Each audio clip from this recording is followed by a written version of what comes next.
So it's totally up to you, whatever you feel most comfortable with.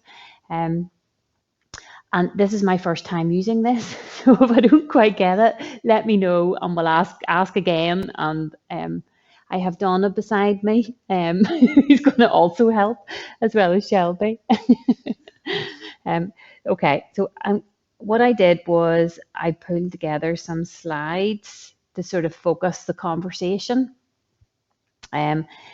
And you should be familiar with this document because it'll have been in your pack as well as the slides. And I thought I'll just take task 1 and the 2 elements in terms of the assessment criteria and see if there's any questions or any queries that people might have about it. So does that work for people? So if you give me a raised hand.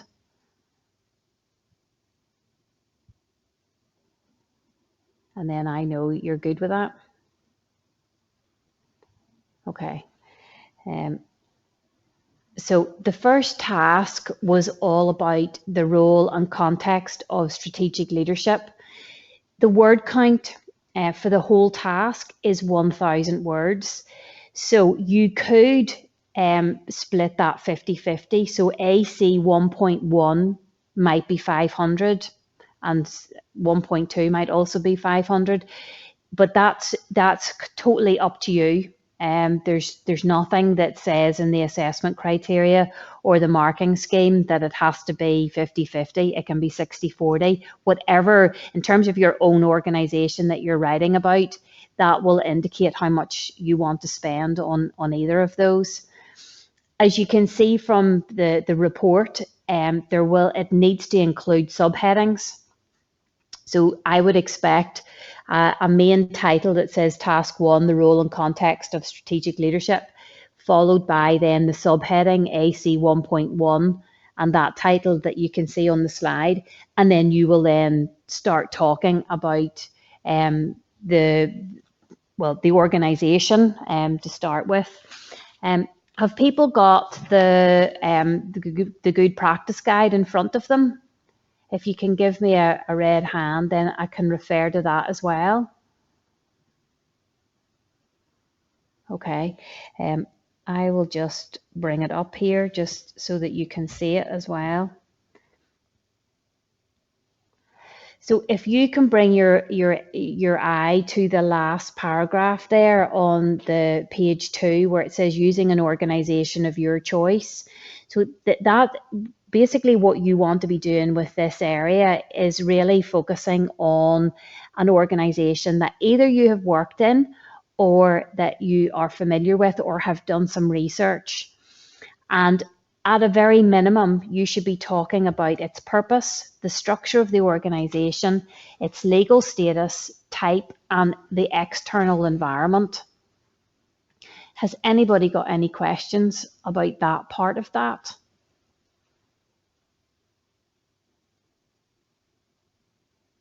If you want to either type up give me your question there, or if the answer is no, you're happy with that, give me a raised hand.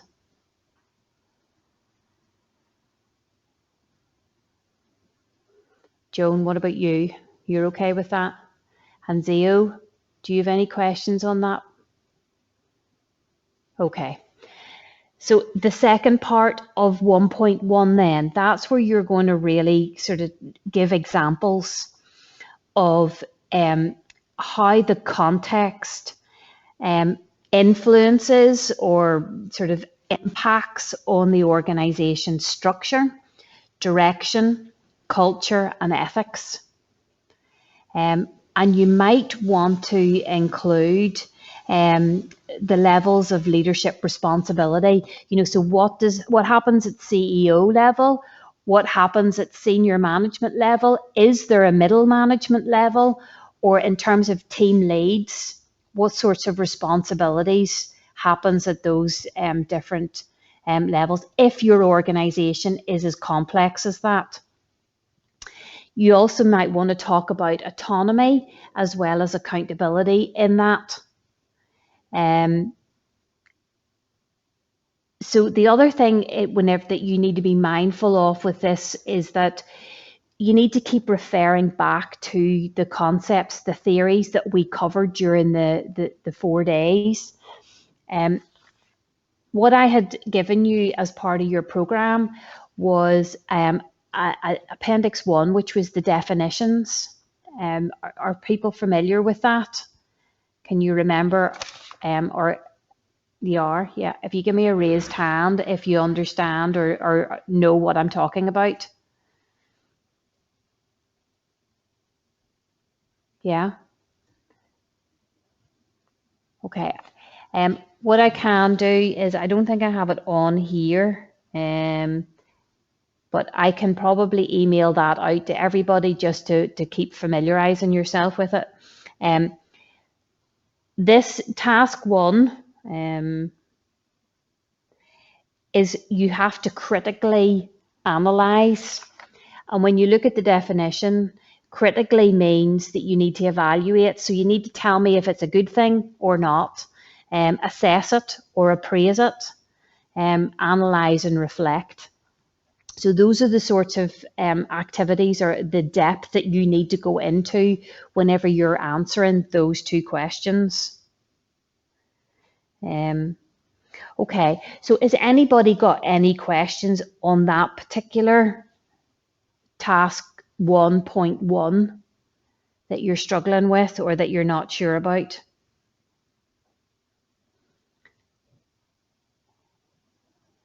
If you don't have any questions, no. Okay, can you put it in the chat so that I can actually see? Or if you have a question, can you ask it, and then we'll see if we can address it.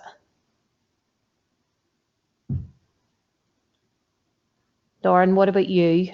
Have you any queries about task 1.1? Fine so far.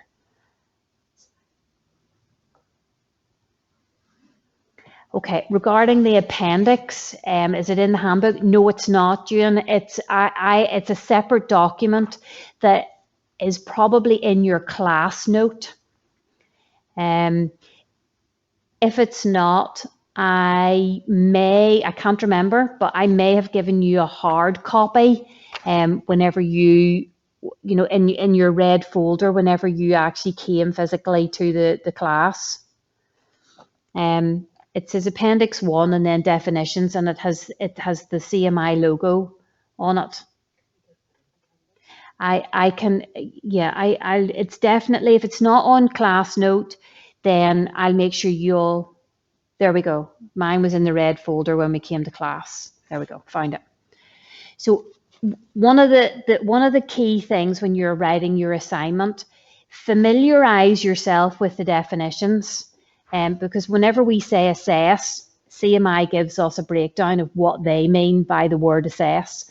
So that's whenever we're reading your answers in terms of our marking, that's what we're going to be looking for. Have you actually assessed? Have you actually evaluated, appraised, or reflected? Okay, so does that make sense? If you can give me a raised hand. Okay, brilliant. Okay, so 1.2 then is all about the role of the strategic leader. And again, I will flick through the, so if you look at the document, the Good Practice Guide, what we're looking for in this is using the organization. So the theme will be, once you've chosen your organization, this is the organization that you're going to use the whole way through your assignment. But you need to evaluate the role of the organization's leadership or leader.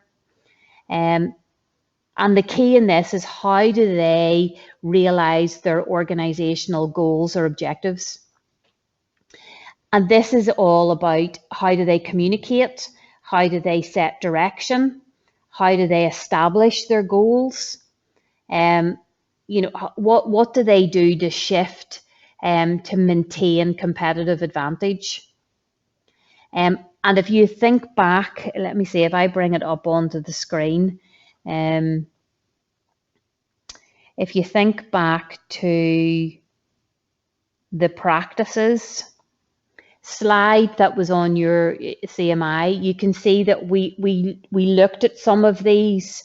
What did we mean by leadership practices, such as, you know, culture, goal setting, planning, governance, how did they manage resources, their communication strategy, you know, how did they use Steeple and SWOT and maybe other technologies to future plan or at least set direction.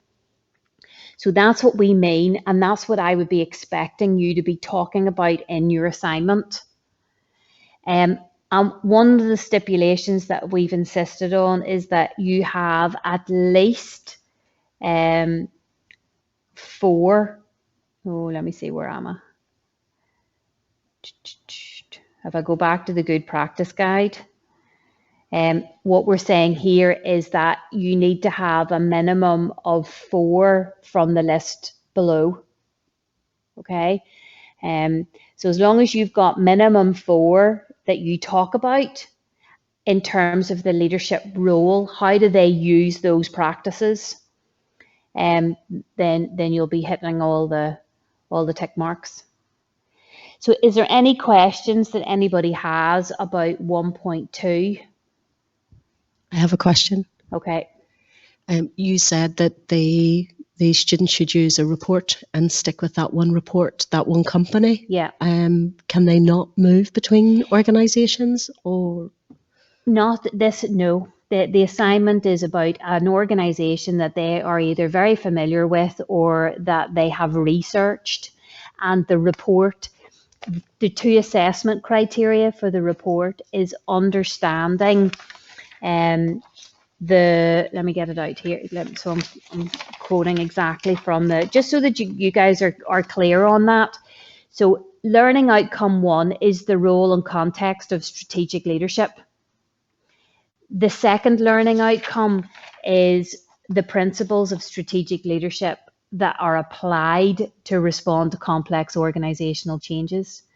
So it's all about you really in depth demonstrating how this organization is formed, structured, and how they use leadership and the role of leadership in making sure that it is a success or not.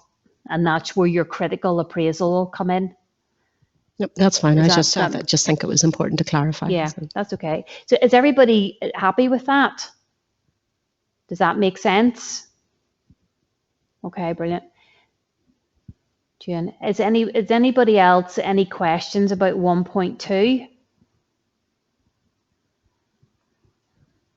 If you can tell me no, or if there are any questions. Okay. And again, in terms of word count, it's up to you guys. You know your organization, how much you want to spend on either. You know, you can do it 50-50 if that's the easiest way. Or if you think actually you need to spend a few more words on the 1.2, then that's okay. The other thing to be mindful of is that you can go 10% either way of the 1,000. So just so that you are aware of that. And that'll help give you a guide in terms of you'll not be penalised unless you've gone hugely over. You get 10% give either way of that sort of 1,000 words. Does that make sense to people? We're happy with that? You can raise your hand or give me a thumbs up emoji. Happy. Okay. Okay, so where were we next then?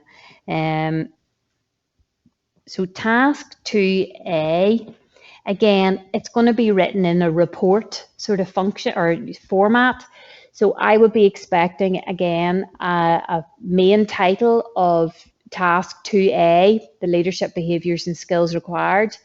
The word count for this one is 2,000 words. And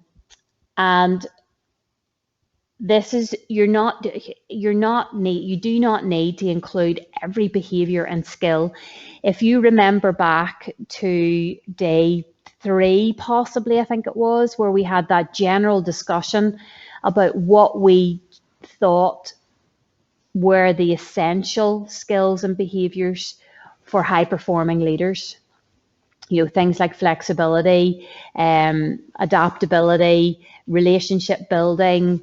You know, if you go back to your notes, we had a lot of discussion around what we think makes a really great leader. And then what you want to do is really reflect. So this is a written account again. I'll go back to the good practice guide, because I've tried to give you as much detail in that as I can to help with this. So it's that second page. So it's really about, you need to discuss the skills and behaviours that you believe are the hallmark of effective leadership. And you can refer to the relevant concepts, or, you know, the theories where, you know, where there's been studies done or research done that have said, you know, these are the qualities of a really good leader, and you can talk about those and reference those. And again, the key in all of this is actually talking about examples when you've seen the leadership in this organization applying those behaviors and skills that you think that are essential to the role. And again, the focus is how leaders use those skills and behaviors to deliver the strategic goals. So it's not just that they're like this because they're nice and they're good. It's the fact that they are using those skills to make sure that individuals, teams, departments, and organizations are always working to achieving those strategic goals and objectives. And what we've, in terms of the detail in that,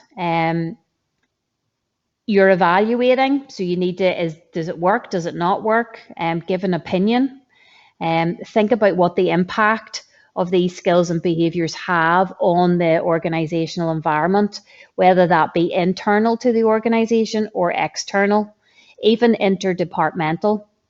And you need to include your analysis of 2 different occupational areas. So that might be, say, how HR, how human resources interacts with the technical guys or the finance guys, or, you know, if you think about Queen's, you know, sort of how professional support services interacts with the student population, or how we interact with the academics, you know, just to give you an example of what we mean by occupational areas.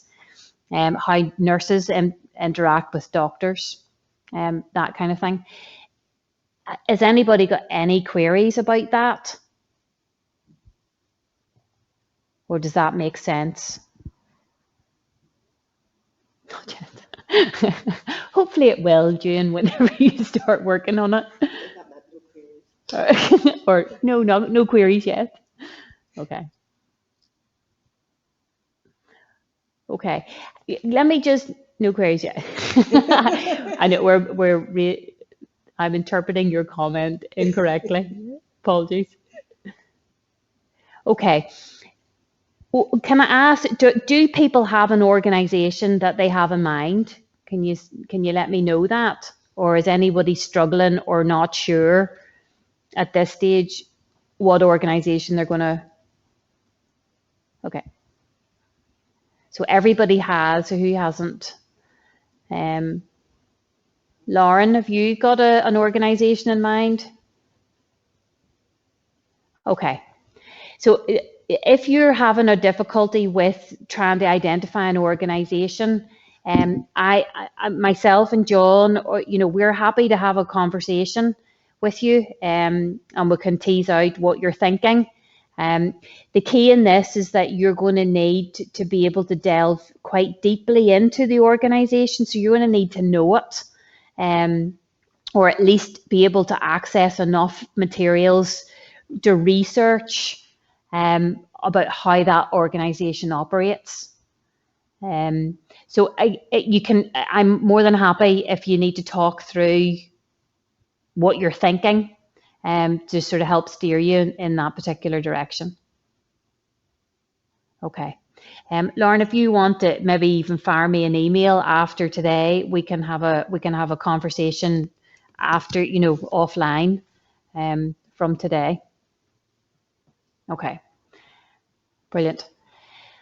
Okay, so the other thing that you need to do is what I tried to be very specific in 2.A is that you need to include or refer to at least 5 of the following. You need to, in terms of skills and behaviors for 2.A, you need to come at it from, the ethical point of view, the trust, accountability, at least 5 that are listed there. Okay, you might want to use more, that's fine, but you need to at least connect the skills and behaviors to 5 of those sort of theoretical or research perspectives. And if you remember back to the training materials or the training program, I said as a rough guide, if you keep 20% connected to the theory, but 80%, here are my examples. This is when I've seen it working, either well or not well in terms of that evaluation. Okay, does that help? If you can give me a hands up, if that makes sense. Okay. Okay, so then task 2B. Again, this is a report, but what we're doing, this is more of a reflective account, but it still needs to be sort of done in that sort of professional writing. And there are 2 elements to it. Let me see this next page. This is where you are going to, again, taking that organization you're familiar with or have researched, you need to identify 2 different complex challenges that this organization will face. And if you remember on the day, we did talk about some of the challenges that organizations deal with. Like Queen's, for example, had to deal with an 8-day strike of staff. Think of the health service at the minute with the nurses having that ongoing strike action. So that's one challenge. It may be that there's a takeover, or there's financial constraints, or there's the Brexit. So there's huge, big challenges, but there's also sort of more micro level challenges. And if you go back to your notes from the training program, that will tell you, or will remind you in some of those challenges that we talked about during the program. Yeah, Donna's going to suggest. In terms of technological changes, one of the things you may look at would be the banks and the use of apps, and the likes of the Ulster Bank, where the systems fell apart and people weren't able to access their money for weeks upon weeks because the infrastructure wasn't correct. It was no longer viable.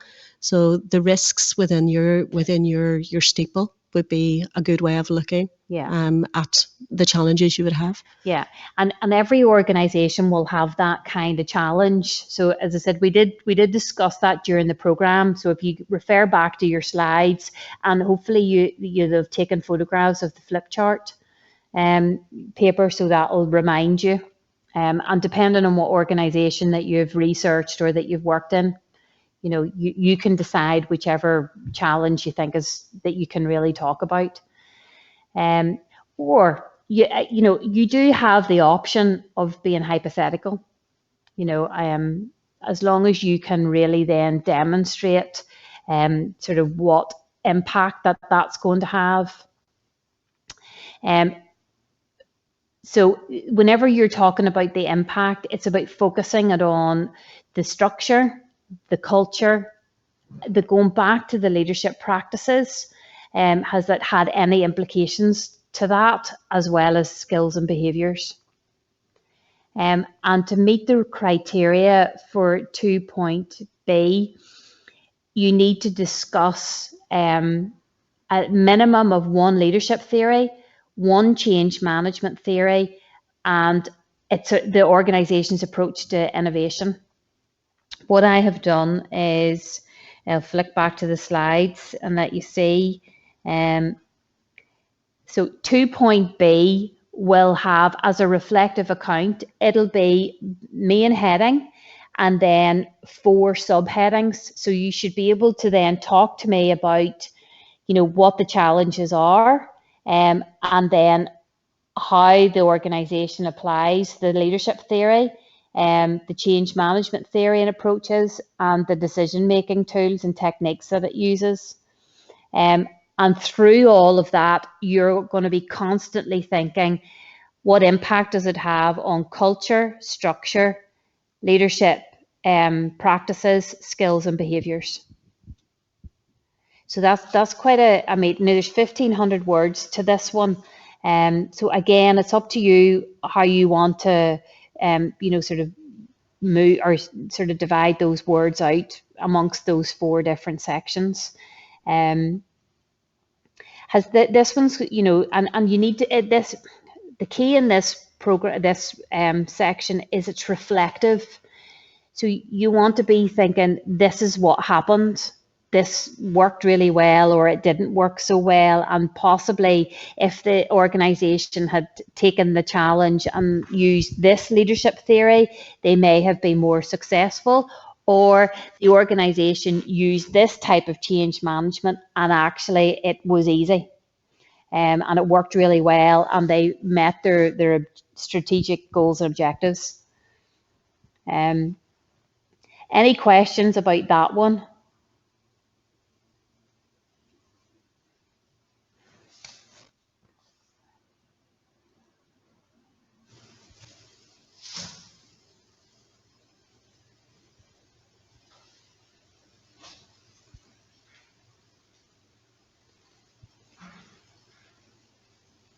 Is that everyone? Yeah.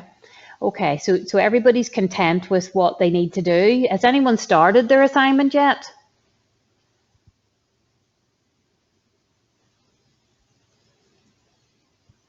Okay, so have we only got one yes? Ish. Define ish. So June, you say yes. How far into your assignment have you gotten?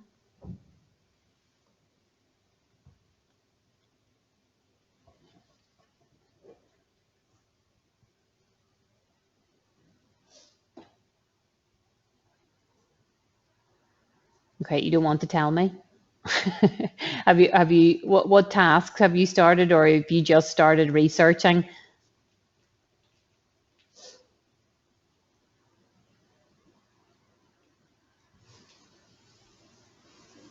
Okay, that's okay. Lauren, one of the things you may consider doing is, if you choose a company, is look at someone close to home, an organisation that that you have a family member or a friend working in that you could interview, and get as much detail as possible. That might help you above and beyond the reading research that you may do.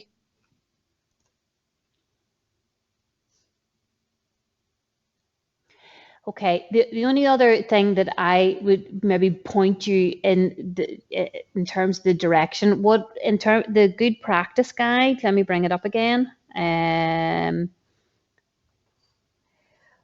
You're welcome.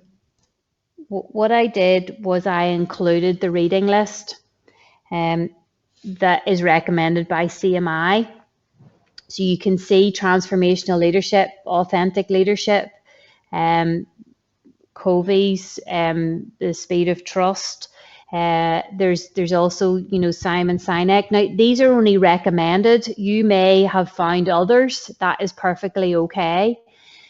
Some of the models that we used during the program, the likes of SWOT and Steeple, use those as well, because what I've tried to do with each of the different tasks was, if I go back a page, if you can see the first point say for example of 2.2, this is the indicative context that's set by CMI. So those are the sorts of things that they are recommending that you talk about. And I'll go back one page there to 2.2. So you can see, for example, when it talks about leadership theory, there's value driven, there's leadership styles, there's transformational.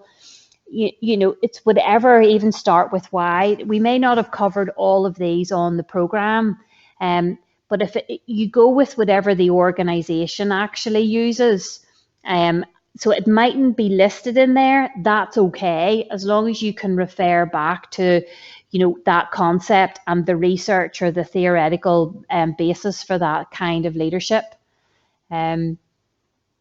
just so that you're connecting the theory to it actually being used in practice. So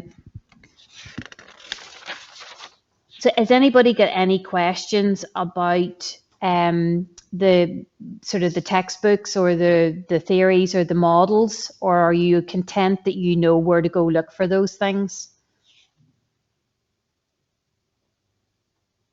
Yeah, well done, Ewan. That was my last sort of slide, is what next. So before I move on to that, has anybody got any general queries about the assignment that now that we've taken a bit of time to go through it? If you can let me know yes or no. If it's no, then that's fine. Tell me no, or if you coming up with a general query, then I can see if I can try and answer it.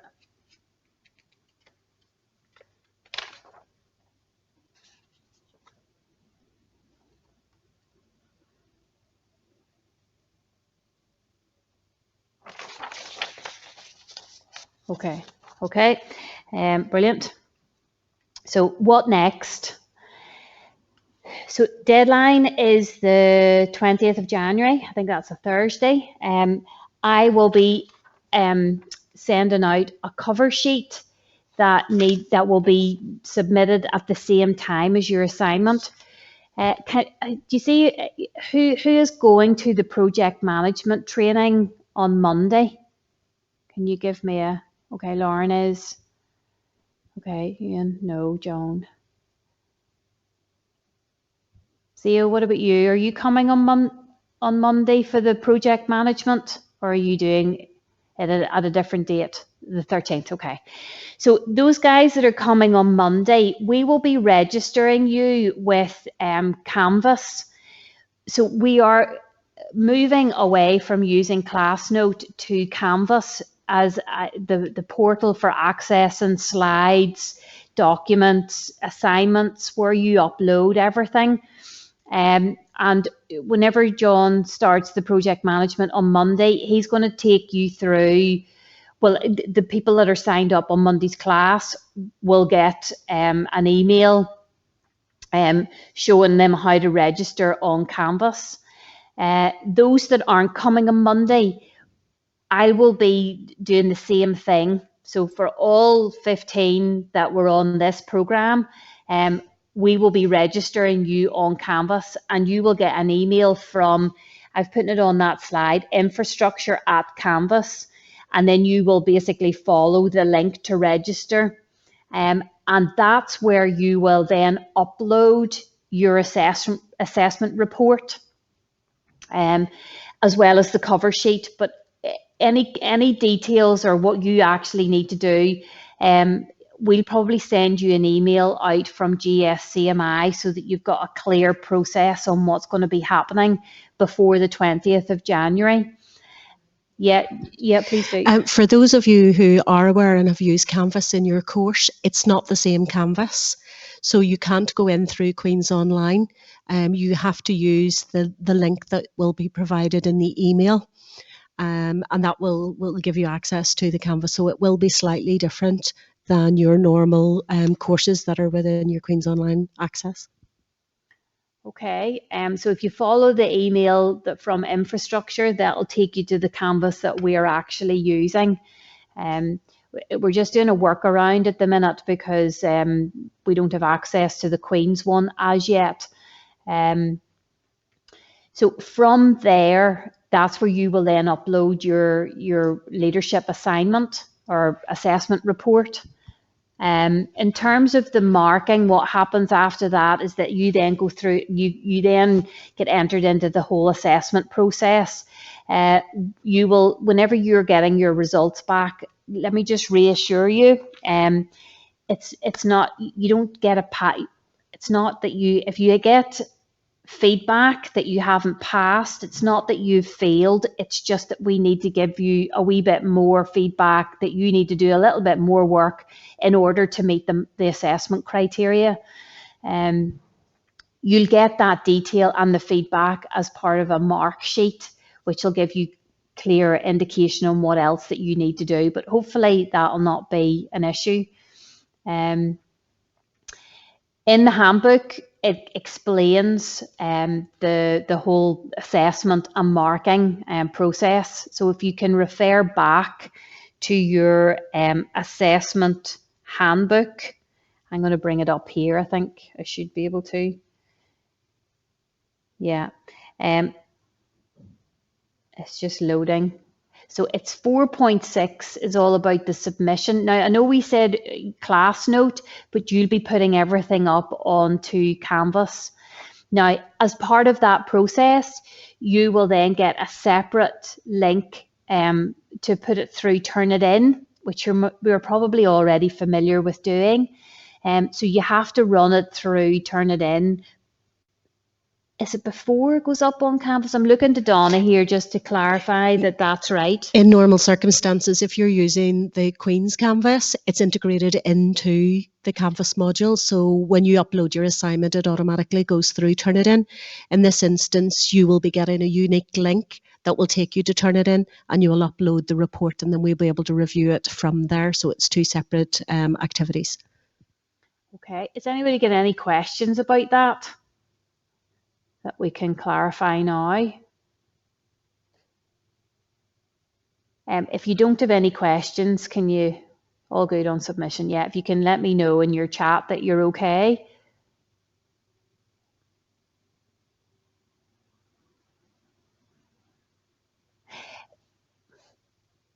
Okay. Do you want me to answer that? Yeah, certainly. Lauren, that's a very good question. The only part of failing is if you haven't managed to achieve the full learning outcomes by the third submission, but I wouldn't worry about that. We will be giving you enough guidance and enough support through each process to make sure that you reach the competencies for your third and final submission. Yeah. So it is a possibility, but it's negligible really. So yeah. I wouldn't worry about it. Yeah. The advantage of this being a vocational qualification is that it's not like it has a pass or a fail rate, that if you don't get the mark, you don't get through. This is all about your learning and wanting you to understand the theory into practice. So if you do get a refer, you'll get very detailed feedback from the assessor on what you need to do in order to achieve that pass, or sort of it is a pass. If you're not sure or understand the feedback, we do give you the opportunity to meet one of the assessors on a one-to-one basis, for just a very quick, this is what I meant when I said you needed to do, just so that there's no sort of misunderstanding as to the maybe additional pieces of work that you need to include in the reports.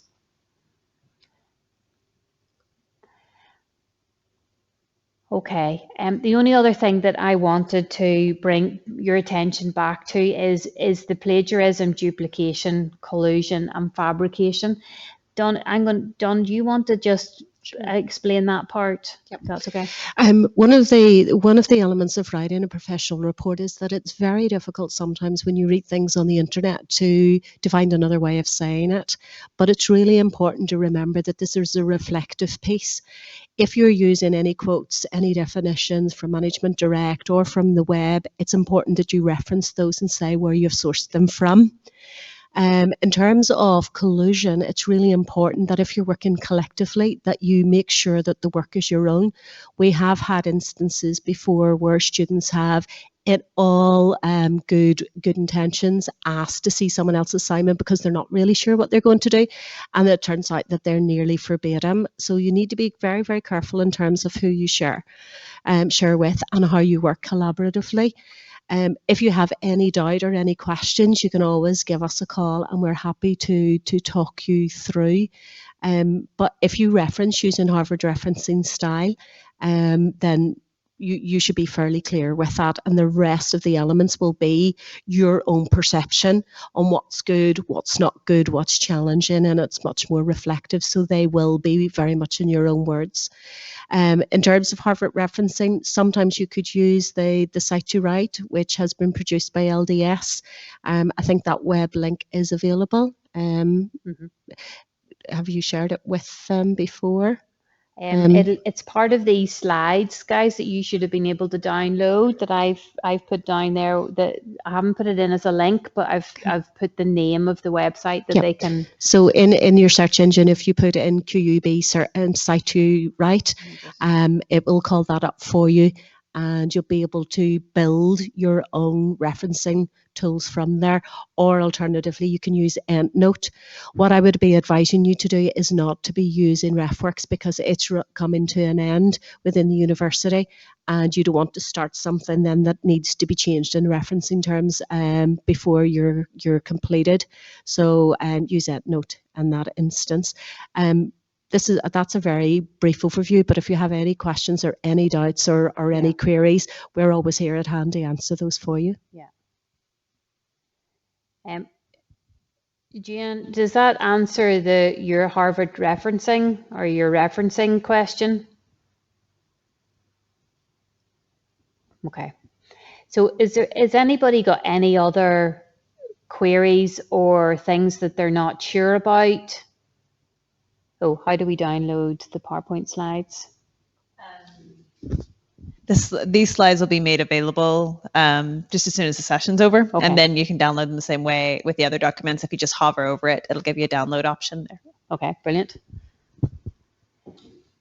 Okay, I had made a little list of the, and I've been ticking it as I go through, but is there anything else that from our, well, it's primarily been me discussing and reading, but if there's anything else that you think, oh, I need to ask this, probably now is the time to do that.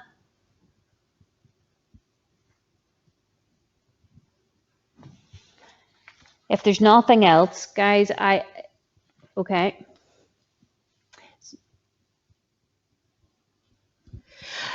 That's a really good question. You don't need to worry about that. We don't work on percentages, and we can remove cover sheets and references from the Turnitin reading. So don't worry. Yeah. Okay. Has anybody got any other questions or anything else that you're unsure of or you want more clarification on?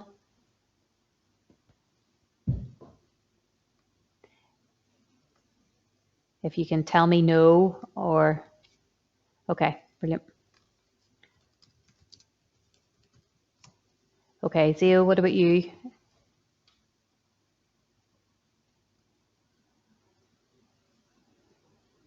How to judge what to cite? I think what you're asking is, how do you know, how do you have an original idea? Is that the question you're asking?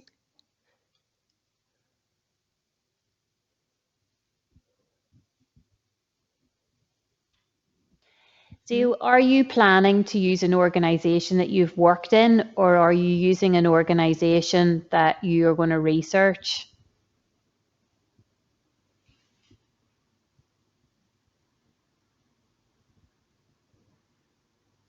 Okay. I think this is the first time you guys are going to be the first ones that, in terms of doing this assessment criteria. So there's going to be a little bit of learning for both of us in this aspect. In my view, if you're researching an organization that you're not familiar with, I would say that it is okay to state that, in my opinion, from the articles, from the websites, from the personal interviews that I've either viewed, read, or heard secondhand, and this is what I think happens. Um, there's going to be a little bit of learning in this, and I'm not sure, how we'll handle this aspect. But I would envisage that if you can stay, in my opinion, based on what I've researched, what I know.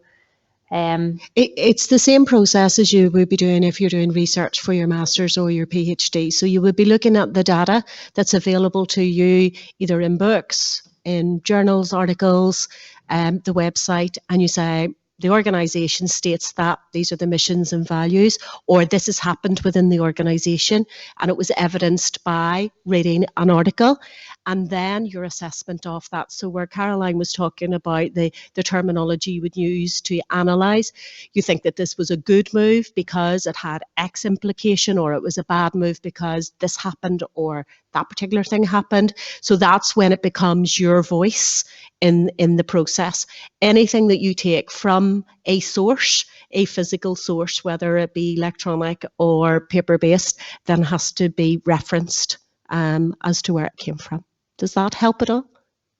Good. Jane, what about you? Does that answer your query on how to cite personal interviews?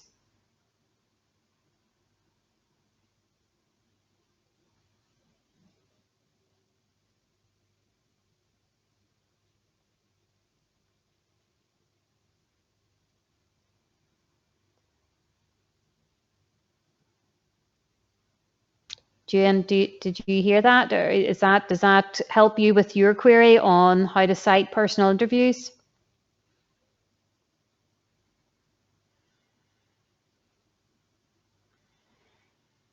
Yes, that's right. It's word of mouth. It is an interview, and you're talking about it in a reflective way. Yeah. I spoke to Caroline, and Caroline told me that the graduate school was working in a particular way. So you're referencing that Caroline said it, but not referencing in a Harvard way. You're just nodding a recognition as to that's her voice. Yeah.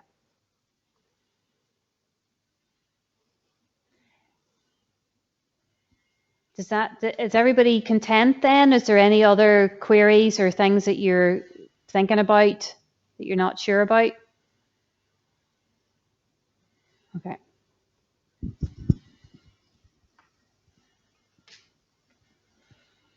Okay.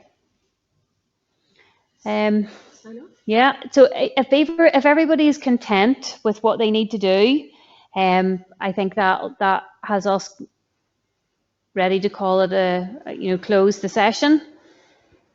And can we just say thank you very much to all of really you for your contribution. It's really made it easier for us because we can't see you. So we're talking to a black wall with a few screens. So it's been really nice just to see the comments coming through. Yeah. Thank you. And hopefully it's been very clear from your side of things, because it'll be good learning. That's brilliant. And for those that are coming on Monday, we will definitely see you then. Other than that, it's been great to chat, and we will no doubt be in touch. Okay? Yeah, Happy New Year.